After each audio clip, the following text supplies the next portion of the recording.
সারা বেশ কিছু স্টেডিয়ামের নাম পরিবর্তন করেছেন। আমাদের সবচেয়ে বড় আইকনিক স্টেডিয়াম হচ্ছে বঙ্গবন্ধু স্টেডিয়াম। এটার ব্যাপারে কোনো সিদ্ধান্ত আসবে কিনা বা বঙ্গবন্ধু স্টেডিয়ামের নাম পরিবর্তনের ব্যাপারে?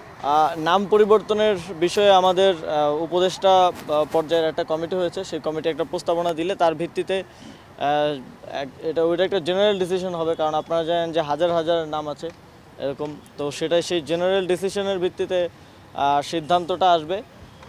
এখন আমরা আমাদের জায়গা থেকে আমাদের যতটুকু জুরিসডিকশনের মধ্যে আছে তার মধ্যে যে যে জায়গায় নামগুলো পরিবর্তন করা প্রয়োজন বলে মনে হচ্ছে, অথবা নতুন যেই কাঠামোগুলো আমরা করছি, বিভিন্ন উপজেলা স্টেডিয়াম হচ্ছে এবং এখানে আজকে একটা খেলার মাঠ হলো, এই কাঠামোগুলোতে যেন আমাদের শহীদদেরকে স্মরণে রাখার ব্যবস্থা করা যায় সেটা আমরা করছি। এবং আপনারা জানেন দীর্ঘদিন ধরে শহীদ আবরার ফাহাদ 2019 সালে শহীদ হন, তার নামে কুষ্টিয়া জেলার মাঠটা নামকরণ করার একটা দাবি ছিল। আবরার ফাহাদের পরিবারের পক্ষ থেকে এই দাবিটা ছিল। তো সেই জায়গা থেকে কুষ্টিয়া জেলা স্টেডিয়ামটার নাম আবরার ফাহাদ স্টেডিয়াম নামে করা হয়েছে।